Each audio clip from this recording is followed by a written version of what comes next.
Tax strategies and retirement planning. That's what I do. We do insurance, we do investments, but the key to us, we specialize in tax strategies, retirement planning.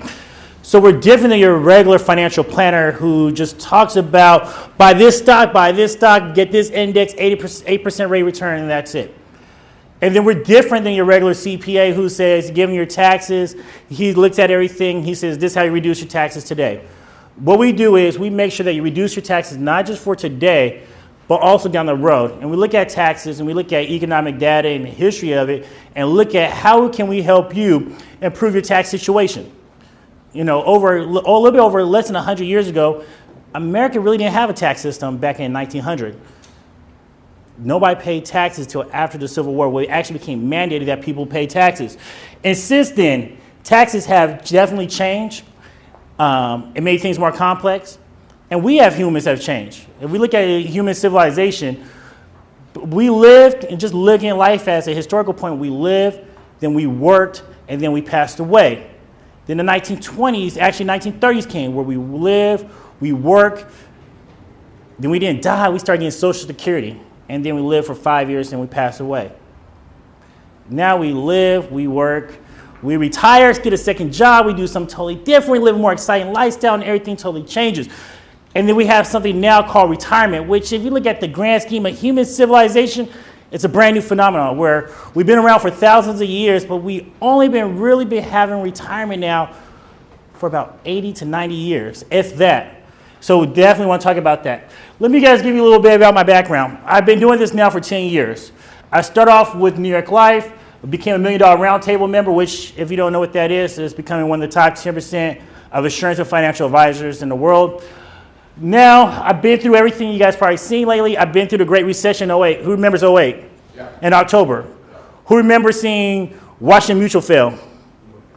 World Savings, and I seen that. I seen Enron. I seen the great booms and the heights, and through all of it, I was crazy enough to start my business in 09, which I was young, so I didn't have the true-minded rationality, but it was the best decision I think I made in my life.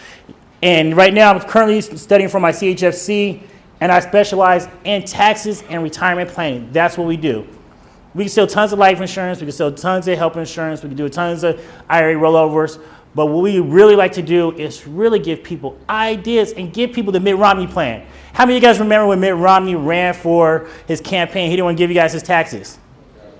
Right? And then when he showed you guys his taxes, like at a 10%, everybody was like, how did Mitt Romney do that? How did Mitt Romney do it?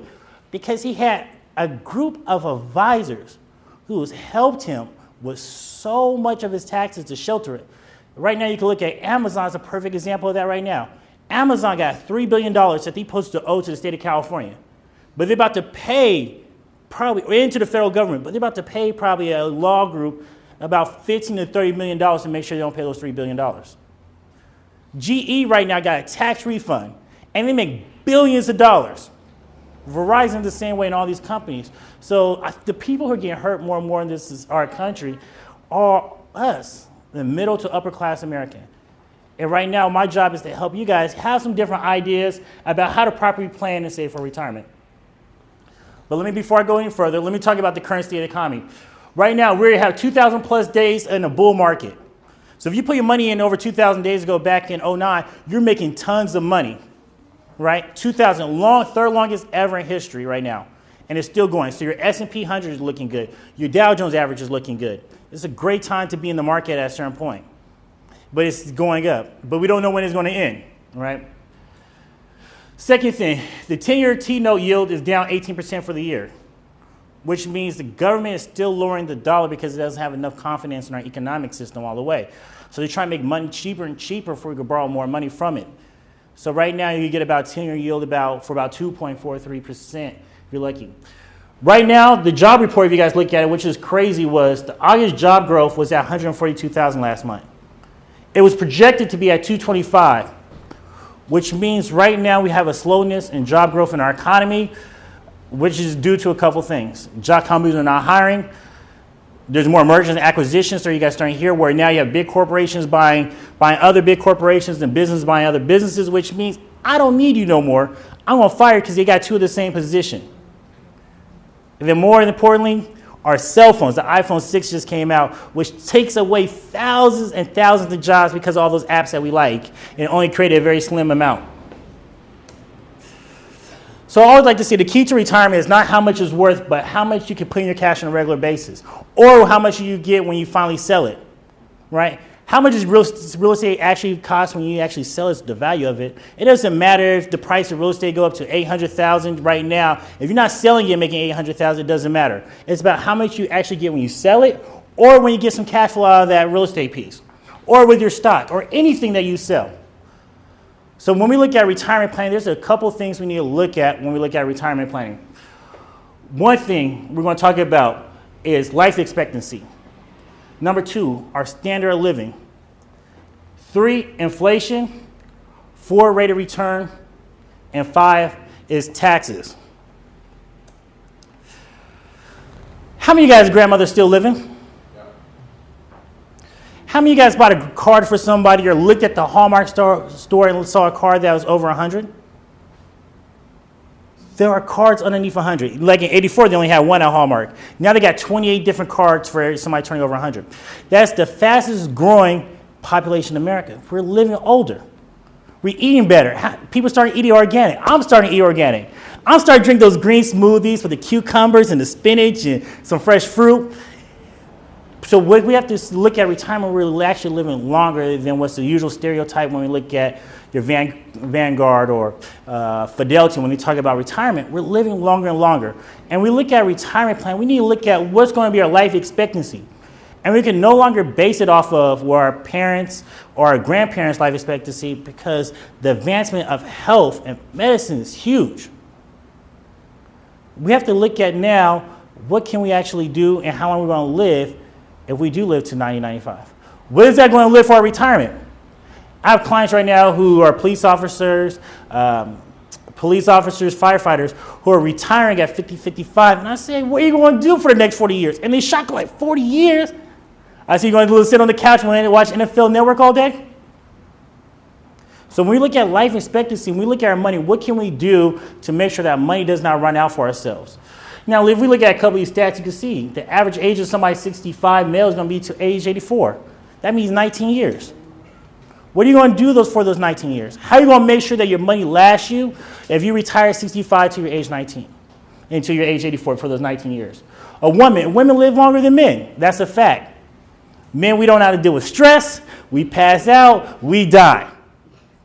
And then women, when we love somebody, we usually pass away 2 years afterwards when we're married to somebody, because we're not used to it. So we have to look at what we're going to do for our life expectancy and how long we're going to live.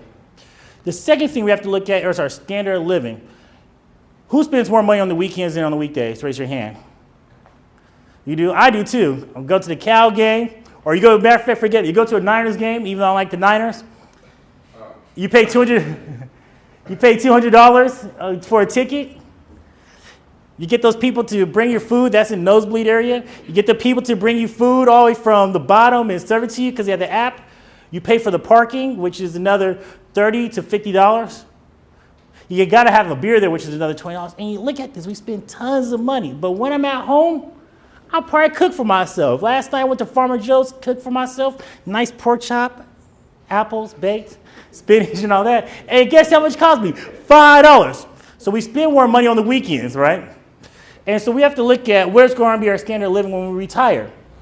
What is going to be? Are you going to be a person when we retire who just play golf all day?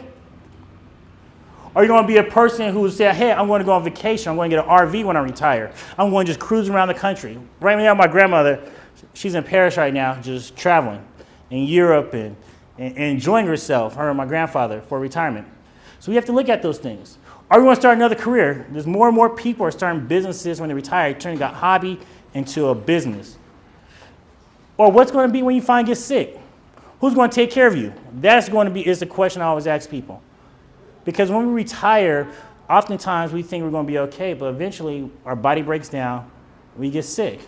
It's going to be your son. It's going to be your daughter. If not, how are you going to pay for living that lifestyle? Are you going to be living in a convalescent home eventually? Are you going to still have your mind if it's gone? A lot of times, one thing I know we all have is somebody who might have dementia before. Do anybody know anybody who had dementia? or Alzheimer's. We all face that. And with those costs, do we want to leave those burdens on our kids? If not, what are we doing in place? Do we have proper long-term care insurance? Do we have a long-term care plan if that happens and where we have enough cash put aside to take care of that? Do we have enough money in our own retirement to take care of those things? The next thing, how many of you guys remember when gasoline was $1 before we went to invade Iraq? How many of you guys seen recently your electricity bill and your electricity, your water bill been going up lately, right, because of the drought? How much of you guys remember when Big Macs were 99 cents as a kid? When they had the little chicken sandwiches at KFC, they were 2 for $1. But now you're getting like a super value meal that used to be $2.99, now it's $6 or $7. All that is because due to one thing, inflation. And inflation is the cost of values of goods as they go up on a consistent basis. And one thing we have to consider is how's inflation going to erode our wealth during retirement? Because rule of thumb is inflation only goes up 3% in our society, and they've been over the last 20, 30 years. But what we fail to realize is our government changed how we consider inflation. Government didn't put housing in it, government doesn't put energy in it, and government doesn't put food in it. And so with those things, what's killing a lot of people with inflation is things are constantly going up. And matter of fact, government don't even put all the extra costs that we have to pay for things. So with all those things, we have to worry about inflation. Right now, even our health insurance cost now is going up. Before, when we had it where our employer paid for a lot of good percentage of it, now we're paying more and more of it. The burden is now getting put on us as humans, and even when we retire as regular people, more than ever. So when we look at inflation, how is it going to affect us next year and the year after that? Because even though you're a senior and you go to Denny's on Tuesdays and eat for free, they're going to charge you $5 for the soda, and you still have to leave a tip for the total meal if you're a nice person who leaves tips. So we have to consider those things with inflation. And we have to look at how we want to pay for energy. With the cost of energy going up, we have to consider the cost of food as it goes up. And one thing we fail to realize is, yeah, we have the CPI index, and if we just live off of Social Security, it's not going to be enough. Because if you have, how many of you guys' parents only live off of Social Security right now? Right? The hard part is for people only living off of Social Security right now or limited income. Because last year, inflation based off of the government, because they didn't want to pay people and pay for all our debts, was only 1.7%. Which means if you got $1,000 last year, that means you had $1,000 of what's your Social Security last year. Now it only went up $1,017. But they didn't help pay for the health insurance benefits.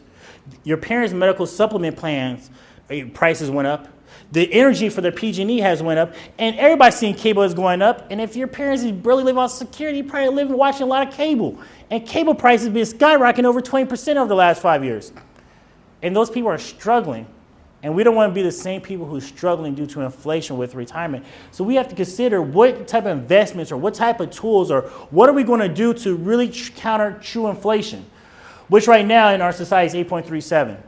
And true inflation is crazy right now. So a couple of ways we could do that is controlling our costs. One way we can control our costs right now is control our housing. And the one way you control your housing is you move to an area that might have rent control like Oakland or Berkeley where it's only going up by a CPI index.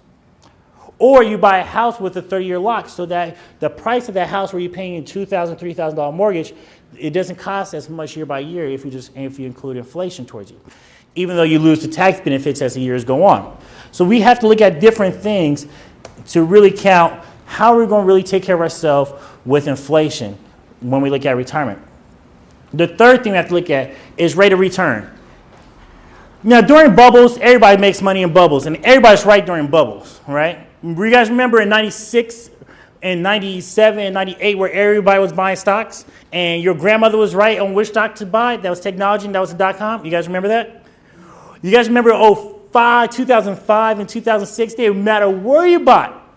You made money off of real estate, right? I don't care if you was here or you could have a house in the middle of Louisiana and Georgia. Everybody made money off of real estate. But what happened? The market dropped. And even now we have to look at the true rate of return and what we're expecting from it, because often, even though the market had bubbles and peaks, there's usually a natural average. So for the Dow Jones average, the last 20 years is about 7.3%, even with this bull run that's been over 2,000 days. And what we have to also consider is the cost of buying things, right? There's a cost of buying real estate. Steve, he costs if you want to buy a house from him or apartment complex, right? You buy a stock, it's going to cost you. And when we look at a true rate of return, we have to subtract the cost and the acquisitions of it and also to sell it. Because once you buy from Steve, you have to sell it right later on. Or if you buy Alibaba, anybody buy Alibaba stock? Right? You bought it, but it cost you. And even if you're one of those lucky people that have the pre-IPOs who buy one of the employer stocks, it costs you to buy it. So when we look at true rate of return, we have to look at what's the true rate of return for ourselves. And if we want to be safe and we don't want to get caught up in losing money, we have to say, hey, if we put the money in the bank, what's the drawback of it? Simple. The CD is less than 1% right now, which is not keeping up with inflation. There's reason for CDs, but not to keep our life savings in it. It's not for your mom or your grandmother to live off because that 0.88% is not enough. And the thing I like talking about the most, a lot of it, is taxes. The average person right here probably works until from January 1st to about May, June, and some of us going to be a little bit longer, where all we do, especially in California, where we pay extremely high tax rates, pay tons of taxes, and we work half the year just to pay our taxes.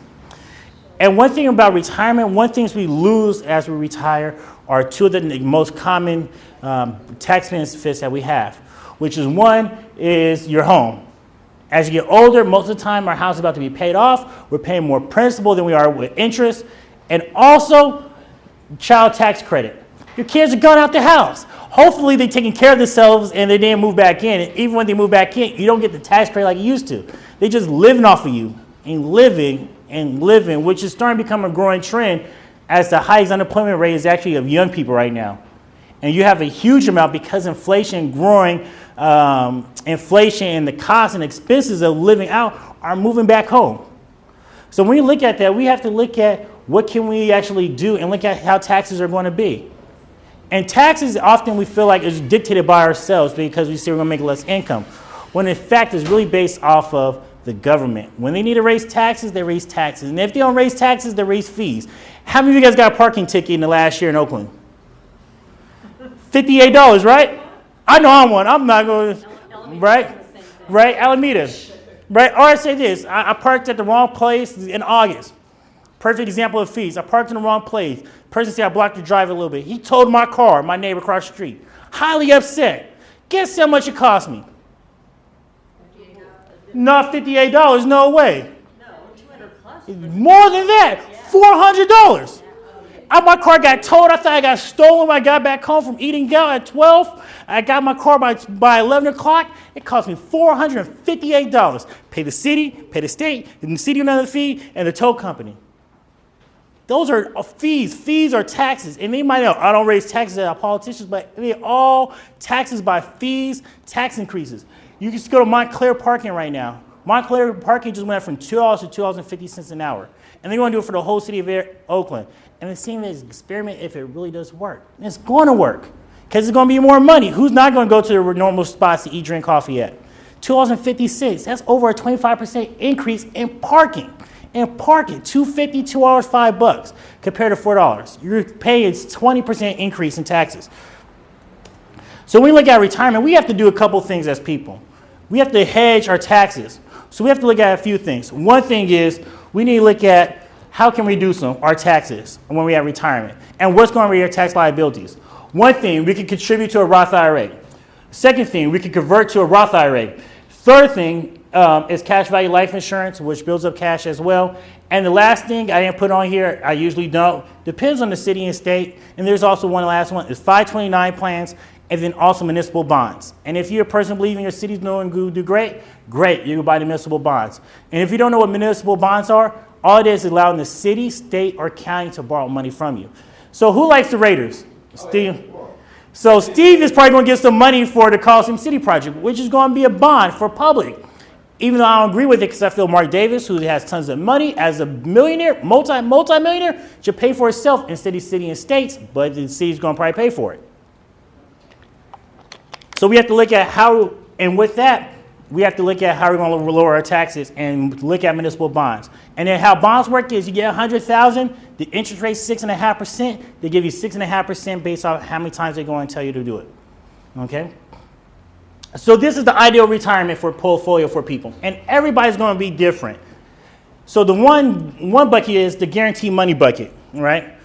How many of you guys have a pension from city or county? This is your pension right here is guaranteed money. Or if you have a Social Security, this will be. Or if you're a business owner, you have your pension. The third thing is you have your taxable bucket, your 403B, your deferred comp, your 457. You got your tax deduction now. The money grows tax deferred, but you pay taxes on the end. Your third bucket is your tax-free account, which is your Roth IRA, your Roth 401k plan. Word of advice, if your company matches your Roth 401k plan, take advantage of it. The great thing about that, it gives you more flexibility than your regular IRA. And the money growing tax deferred and tax-free. And when you pull out that money, you don't have to worry about required minimum distribution. So if you don't want to force to pull your money out at 70.5, you can still pull out that money all tax-free. The last thing is tax-free guaranteed money, which is using your life insurance if you're healthy, and then also real estate. Great thing about real estate, it gives you great cash if you're looking at it, and it can build up great wealth for you. So I want to give you guys a couple ideas that I've been doing for a few people. I think that might also help you guys out additionally. One thing, I have a police officer I've been working with over the last for a while, but we've really been doing some great things lately, who's been with his police force for about 25 years. He plans on retiring in 5 years, and he wants to continue work. He's married with 2 children. One of them is a special needs child. Okay? And so what we've been doing for him is lowering his contributions for his deferred comp. He was putting $1,200 away into his deferred comp, which is about, what, $14,000 a year.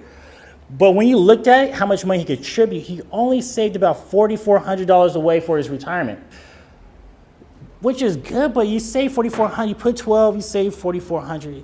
So he really did not save that much. And we look at when we contribute towards tax deduction things, we really want to put things, if we do tax deduction, we want our company to match. So if your company puts 6%, you match your 6 because we take the free money. That's always a rule of thumb. But if you're self-employed or you're a business owner, you have to really put a big chunk of change because your whole strategy is to lower your tax bracket from being a 28% tax bracket to a 25%. So that's why I'm a big believer in SEPs for business owners, because you could do it after while you're doing it with your CPA. What's my tax savings I contribute to my retirement?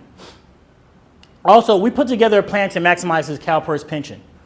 I mean, if you with CalPERS, there's different formulas you could have. What the key for us was we maximize his pension, which means when he retires in 5 years, we make sure he may have the most amount of money in his pocket. We helped him lower his income taxes when he retired because instead of having all that money in his deferred comp, he didn't have anything that was tax-free. And then most importantly, though, which I think a lot of people fail to realize, is we helped put together a special needs trust. And if you don't know what a special needs trust is, for when you have somebody who has special needs who you want to take care of when you get sick or something happens in life. Another scenario, I had another client. They have a pretty good sized construction company where it's 3 brothers. They're a closely held corporation, they're part of the union, and they wanted to save for retirement. And if you guys know anything about retirees and with construction, most construction companies, they're union-based. The owners usually have a pension, and the employees have a pension already through the union, but they don't have a 401k plan. Usually, most owners don't offer. So what we did for this company, which I'm really excited for, is we put together a restricted property trust. Has anybody ever heard of a restricted property trust? And if you heard of it, the great thing, you have one. Great thing about it is you have 100,000. Say for instance, with them, we put away about $100,000 into it a year for them, for the company, which saved them gave them about 70%, a $70,000 tax deduction, and we had another $30,000 tax free for them. It gave them their buy-sell agreement, and I feel like whenever you're doing businesses and partnerships, you should have a buy-sell agreement, because you and Steve might work together, but something happens to Steve, you still want to pay him every month. And that's what the buy-sell agreement does. It allows you to know what happens if somebody files for bankruptcy, gets disabled, or passes away, or they go through any different financial variations. What would be the agreement between the two? And it also, most importantly, gave them an additional pension every month. So that $100,000 we gave them, it gave them about $40,000 every year when they decided to retire 15 years later. Scenario number 3 that we did for somebody. I have a 62-year-old client, and she needed long-term care insurance. She was not a big believer into long-term care, but she had $100,000 in her CD, and she liked long-term care. But the problem was she didn't thought she was going to waste her money because she thought her money was always going to be there forever, and she might be right. So what we did, which was a great kind of thing, was we put $100,000 into an account for her. With that $100,000, it gave her about $350,000 worth of death benefit, and more importantly, it gave her $350,000 for long-term care if she needed it. At the same time, over a 10-year span, she gained about 4.35% rate of return, and her money's fully liquid just like at the bank. So instead of just telling her, why don't we contribute to a long-term care policy, we just shifted $100,000, which is totally liquid, which she has total access for it, give her a higher rate of return instead of at the bank, and it helped her out a little bit. A lot, compared to getting your 0% and you had her money working for her.